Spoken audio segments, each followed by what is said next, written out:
തുടർച്ചയായി short circuit തീ പിടിക്കുന്നത് വയറിങ്ങിന്റെ കുഴപ്പമോ ഉപയോഗിക്കുന്ന ആളുകളുടെ കുഴപ്പമോ അതോ ഇലക്ട്രിസിറ്റിയുടെ കുഴപ്പമോ? ഇതുപോലെ ചൂട് സമയത്ത് അപകടം കുറയ്ക്കാൻ എന്തൊക്കെ കാര്യങ്ങൾ ശ്രദ്ധിക്കണം? ഇതൊരു സബ്സ്ക്രൈബർ എനിക്ക് അയച്ചു തന്ന ചോദ്യമാണ്. ഒട്ടും ദീർഘിപ്പിക്കുന്നില്ല, വീഡിയോയിലേക്ക് കിടക്കാം. ഹായ്, ഞാൻ Amrit Shishir, electrical consultant. Welcome to my channel Shishiram engineering service.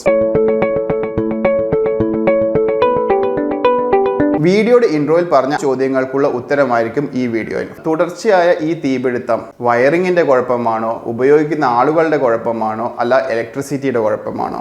ഇതിന്റെ ഉത്തരം ഏതായാലും ഇലക്ട്രിസിറ്റിയുടെ കുഴപ്പമല്ല. ഇലക്ട്രിസിറ്റി ഒരു പ്രതലത്തോടെ സഞ്ചരിക്കുമ്പോൾ ചൂട് ഉണ്ടാവുന്നത് അതിന്റെ ഒരു പ്രോപ്പർട്ടിയാണ്, കുഴപ്പമായിട്ട് പറയാൻ പറ്റില്ല. ഈ ഒറ്റ പ്രോപ്പർട്ടി കാരണമാണ് നമ്മൾ വാട്ടർ ഹീറ്ററും മറ്റ് ചൂടാക്കുന്ന ഉപകരണങ്ങൾ നമ്മൾ ഉണ്ടാക്കുന്നത്. ഓക്കെ, അപ്പൊ അതിന്റെ കുഴപ്പമല്ല. നെക്സ്റ്റ് സംഭവം, ഉപയോഗിക്കുന്ന ആളുടെ കുഴപ്പമാണോ, വയറിങ്ങിന്റെ കുഴപ്പമാണോ, വയറിന്റെ കുഴപ്പമാണോ? തീർച്ചയായും നമുക്ക് ഫയർ റെസിസ്റ്റന്റ് ആയിട്ടുള്ള കേബിൾ മാർക്കറ്റിൽ അവൈലബിൾ ആണ്. ചെറിയൊരു പൈസ കൂടുതൽ കൊടുക്കാൻ റെഡി ആണെങ്കിൽ നിങ്ങൾക്ക് പുതിയ വീടുകൾ ചെയ്യുമ്പോൾ ഫയർ റെസിസ്റ്റന്റ് കേബിൾ ഞാൻ ഡെഫിനറ്റ് ആയിട്ടും റെക്കമെൻഡ് ചെയ്യുന്നു. അതിനെക്കുറിച്ച് ഞാൻ ഡീറ്റെയിൽ ആയിട്ട് വീഡിയോ തന്നെ ചെയ്തിട്ടുണ്ട്. അതിന്റെ ലിങ്ക് ഞാൻ ഐ ബോക്സിൽ കൊടുക്കാം, ഡിസ്ക്രിപ്ഷനിൽ കൊടുക്കാം, നിങ്ങൾക്ക് കണ്ടു നോക്കാം. അപ്പോൾ വയർ നമുക്ക് ഫയർ റേറ്റഡ് ആയിട്ടുള്ള ചെയ്യാനുള്ള ഒരു ഓപ്ഷൻ ഉണ്ട്. ഇൻ കേസ് ഫയർ റേറ്റഡ് നിങ്ങൾക്ക് പോകാൻ പറ്റുന്നില്ലെങ്കിൽ തന്നെ കോസ്റ്റ് കാരണം നല്ല ക്വാളിറ്റി നല്ല കേബിൾ, ചെറിയ പൈസ കുറവ് കാരണം ഡ്യൂപ്ലിക്കേറ്റ് കേബിൾ വാങ്ങിയിടാണ്ട് ശ്രദ്ധിക്കുക. അതേപോലെ നല്ല ക്വാളിറ്റി കേബിൾ തന്നെ യൂസ് ചെയ്യാൻ ശ്രമിക്കുക. കാരണം ഞാൻ ഡ്യൂപ്ലിക്കേറ്റ് എന്ന് പറഞ്ഞു കഴിഞ്ഞാൽ തന്നെ പഴയ സ്റ്റോക്ക് വരും, അതുപോലെ തന്നെ ഡ്യൂപ്ലിക്കേറ്റ് വയറും വരും. അതിൻ്റെയൊക്കെ ഇൻസുലേഷൻ തന്നെ ആദ്യം കുഴപ്പമൊന്നും ഉണ്ടാവില്ല, കുറച്ച് കാലം കഴിയുമ്പോൾ തന്നെ അതിന്റെ കേബിൾ പൊടിഞ്ഞു പോകാനും പൊട്ടിപ്പോവാനൊക്കെയുള്ള സാധ്യതകൾ കാണുന്നുണ്ട്. അപ്പൊ അങ്ങനെയുള്ള കേബിൾ സെലക്ട് ചെയ്യുമ്പോൾ നല്ല കേബിൾ സെലക്ട് ചെയ്യുക. പിന്നെ ഉപയോഗിക്കുന്ന ആളുടെ കുഴപ്പമുണ്ടോ? തീർച്ചയായും നമ്മൾ ഇതിപ്പോ ഒരു ഫയർ ഒരു ദിവസം പെട്ടെന്നായിരിക്കില്ല അത് വരിക. അതൊരു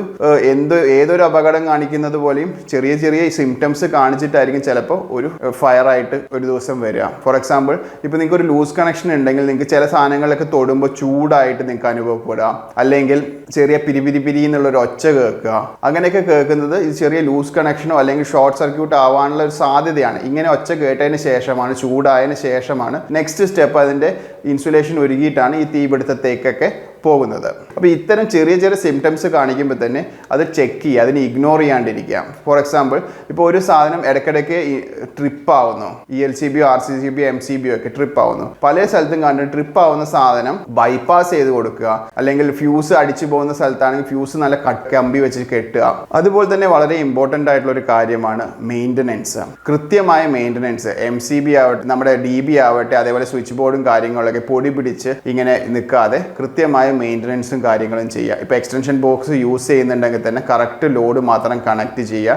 അതിൻ്റെ വയറും കാര്യങ്ങളൊക്കെ അലക്ഷ്യമായിട്ട് ഇടാതെ ടൈറ്റ് ആയിട്ട് തന്നെ വെക്കാൻ വേണ്ടി പ്രത്യേകം ശ്രദ്ധിക്കുക. ഇതൊക്കെയാണ് ഈ ചോദ്യത്തിൻ്റെ ഉത്തരം. ഹോപ്പ് നിങ്ങൾക്ക് മനസ്സിലായി വിചാരിക്കുന്നു. ഇതുപോലെ ചൂട് സമയത്ത് അപകടം ഒഴിവാക്കാൻ എന്തൊക്കെ കാര്യങ്ങൾ ശ്രദ്ധിക്കണം? ഇതിന് ഉത്തരവും ഞാൻ ഓൾറെഡി പറഞ്ഞു കഴിഞ്ഞു. ചൂട് സമയമായിക്കോട്ടെ, ചൂടല്ലാത്ത സമയമായിക്കോട്ടെ, പ്രോപ്പർ ആയിട്ടുള്ള മെയിൻ്റനൻസ്, ഒരു ഉണ്ടാക്കിയ വീടിൽ പ്രോപ്പർ ആയിട്ടുള്ള മെയിൻ്റനൻസ്. നിങ്ങൾക്ക് എന്തെങ്കിലും ഒരു ലൂസ് കണക്ഷനോ അല്ലെങ്കിൽ ഒരു ചൂടാവുന്ന പോലെ ഫീലിംഗ്, ഏതെങ്കിലും എക്യുപ്മെന്റ് പ്രശ്നം തോന്നിക്കഴിഞ്ഞു കഴിഞ്ഞാൽ, അല്ലെങ്കിൽ ഒരു MCB സ്ഥിരമായി ട്രിപ്പ് ആവുന്നു, എന്തെങ്കിലും അങ്ങനെ തോന്നിക്കഴിഞ്ഞാൽ ഒരു പ്രോപ്പർ ആയിട്ടുള്ള ഒരു ടെക്നീഷ്യനെ കൊണ്ട് ചെക്ക് ചെയ്യിപ്പിക്കുക.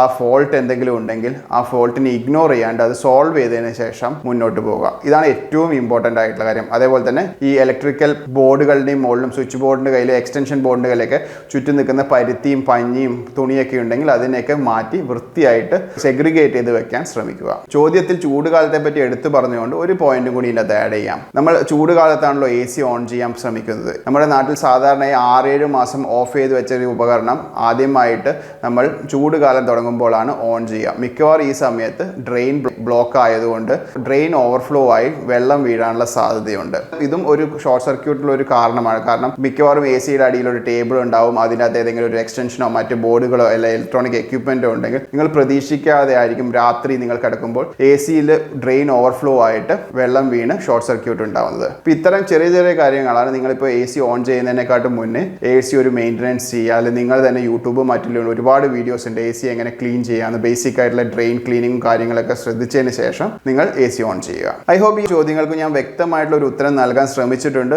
ഈ കാര്യങ്ങളൊക്കെ നിങ്ങൾക്ക് വ്യക്തമായി മനസ്സിലായി എന്ന് വിചാരിക്കുന്നു. എന്തെങ്കിലും സംശയമുണ്ടെങ്കിൽ കമന്റ് ബോക്സിൽ ചോദിക്കുക. എനിക്കറിയാവുന്നതാണെങ്കിൽ വ്യക്തമായി ഞാൻ ഉത്തരം പറയാൻ ശ്രമിക്കുന്നതായിരിക്കും. അതുപോലെ തന്നെ ടെക്നിക്കൽ ആയിട്ടുള്ള ഇലക്ട്രിക്കൽ ഡിസൈൻസും ഡ്രോയിങ്സും കൺസൾട്ടൻസിയും ആവശ്യമുണ്ടെങ്കിൽ താഴെയുള്ള നമ്പറിൽ എന്നെ കോൺടാക്ട് ചെയ്യാവുന്നതാണ്.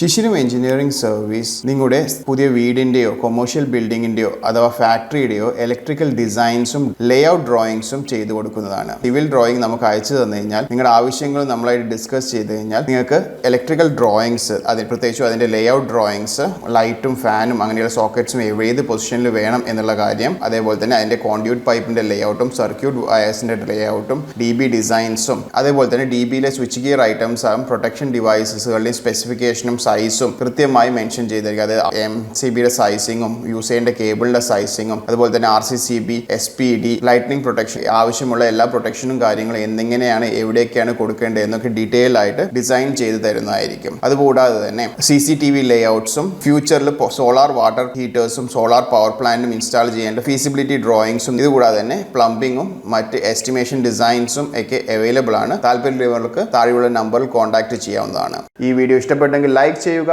കൂടുതൽ ആളുകൾക്ക് ഈ വീഡിയോ എത്തിക്കാൻ ഷെയർ ചെയ്യുക. അതുപോലെ തന്നെ നിങ്ങളുടെ കമൻറ്റ് വളരെ വിലപ്പെട്ടതാണ്. നിങ്ങളുടെ ഓരോ കമൻറ്റിനും അനുസരിച്ചിട്ട് നമുക്ക് വീഡിയോയിൽ കണ്ടന്റ് എന്തൊക്കെയാണ് ചേർക്കേണ്ടത് നമുക്ക് ഡിസൈഡ് ചെയ്യാൻ പറ്റും. തീർച്ചയായും നിങ്ങൾക്ക് ആവശ്യമുള്ള ടോപ്പിക്കുകളും ഈ വീഡിയോയിലുണ്ടായ സംശയങ്ങളും കമൻറ്റ് ബോക്സിൽ രേഖപ്പെടുത്താൻ മറക്കരുത്. ഇലക്ട്രിസിറ്റിയെയും ഇലക്ട്രിക്കൽ എക്യുപ്മെൻറ്റിനെയും ഇതിൽ മാറി വരുന്ന ടെക്നോളജിയെയും പറ്റി കൂടുതൽ അറിയാൻ ഈ ചാനൽ സബ്സ്ക്രൈബ് ചെയ്യുക. പുതിയ വീഡിയോയുമായി വീണ്ടും കാണും വരെ ഗുഡ് ബൈ.